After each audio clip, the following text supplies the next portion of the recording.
You're scrolling through your feed late at night, the blue glow of your screen casting shadows on your face like a distant fire in an empty room. You're surrounded by voices, friends posting highlights, strangers sharing laughs, notifications pinging like rain on a tin roof. Yet, in that moment, a hollow ache settles in your chest, as if the world is a vast ocean and you're adrift on a raft, waving at passing ships that never slow down.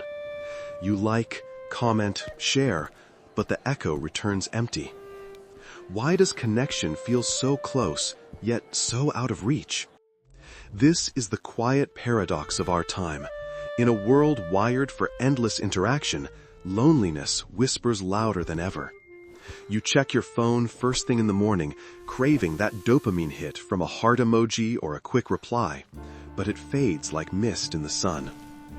What if the very tools designed to bring us together are unraveling the threads of true belonging?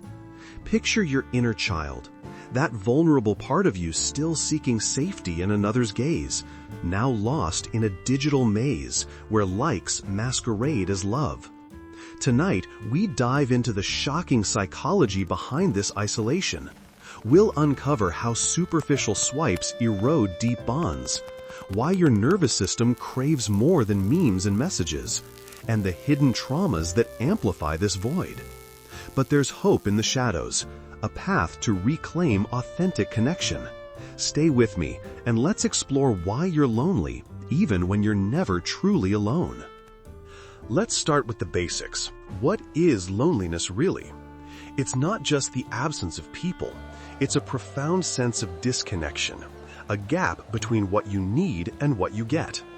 Carl Jung once said, "Loneliness does not come from having no people about one, but from being unable to communicate the things that seem important to oneself."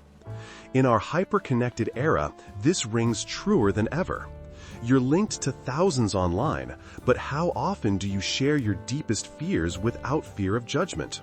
Psychologists point to the role of social media in this epidemic. A study from the University of Pennsylvania found that limiting social media use to 30 minutes a day significantly reduced loneliness and depression. Why? Platforms like Instagram and TikTok trigger dopamine loops, those quick rushes from notifications that mimic the thrill of real interaction, but leave you hungrier. It's like snacking on empty calories. You feel full momentarily, but starvation sets in.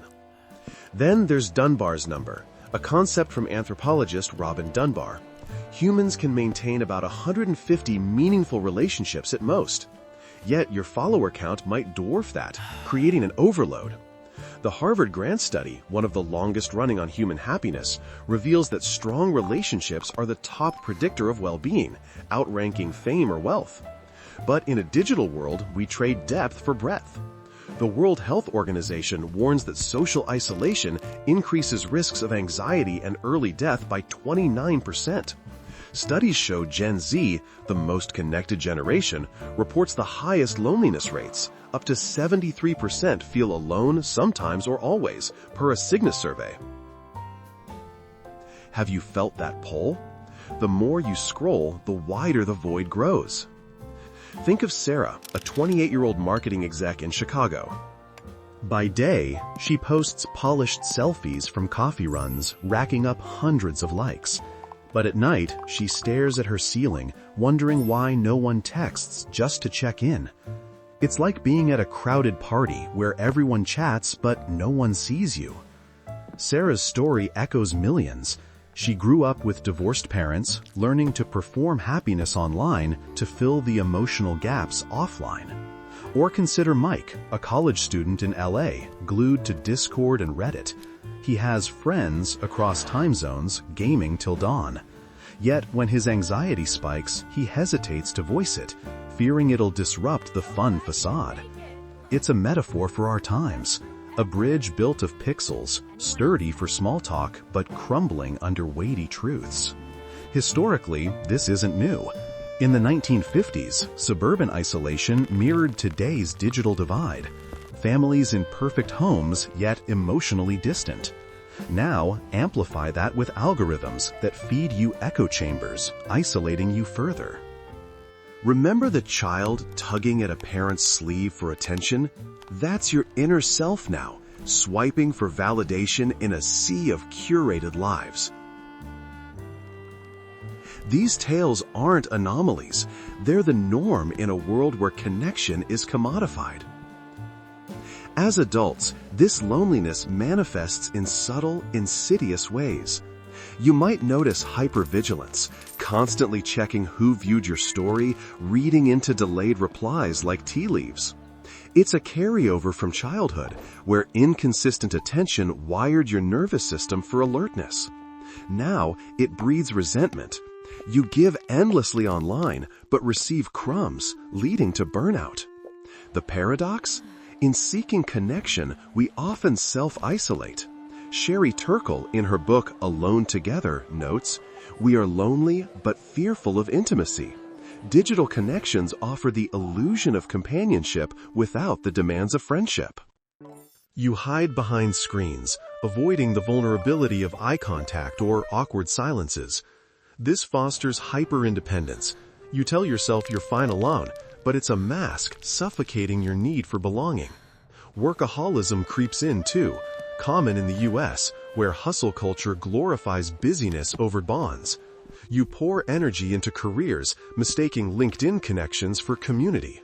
Yet resentment builds toward those shallow ties. Why do they feel so empty? Rhetorically, isn't it shocking how kindness online, liking every post, can become self-destruction, draining your emotional reserves without refill? Dig deeper and you'll find origins in childhood conditioning. Many of us experienced emotional neglect, not overt abuse, but parents too busy or distracted to attune. In the 90s and 2000s, as TVs babysat kids, we learned to self-soothe with screens. Now, social media amplifies that. Your inner child, starved for mirroring, seeks it in virtual validation. This rewires your nervous system. Hypervigilance from inconsistent caregiving translates to FOMO, fear of missing out, keeping you glued to apps. Attachment theory explains it. If early bonds were anxious or avoidant, adult connections feel unsafe. A meta-analysis in the Journal of Personality and Social Psychology links childhood adversity to adult loneliness, increasing risks by 26%. Deeper impacts? Chronic loneliness triggers inflammation, akin to smoking 15 cigarettes a day, per Brigham Young University research. It erodes self-worth, fueling cycles of withdrawal. But why repeat this motif? Because understanding the root, that what saved you then, distraction, imprisons you now, is the first step to freedom. So, here we are, back to that late-night scroll, the blue light flickering like a false dawn. What began as a child's quiet plea for connection has evolved into an adult's silent scream in a crowded digital hall. But remember, the paradox that isolates you also holds the key to healing. Loneliness isn't a life sentence, it's a signal to reconnect authentically. Start small. Practice inner child healing. Sit quietly. Dialogue with that younger you. What do you need, you might ask?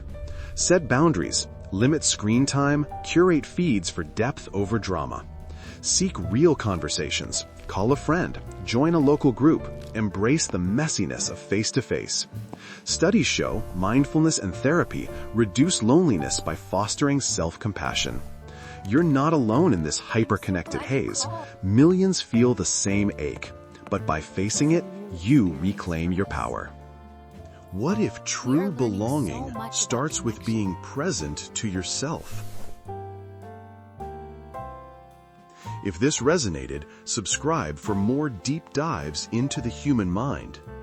Like and share, ironically, to spread the awareness. Until next time, step away from the screen and toward the light.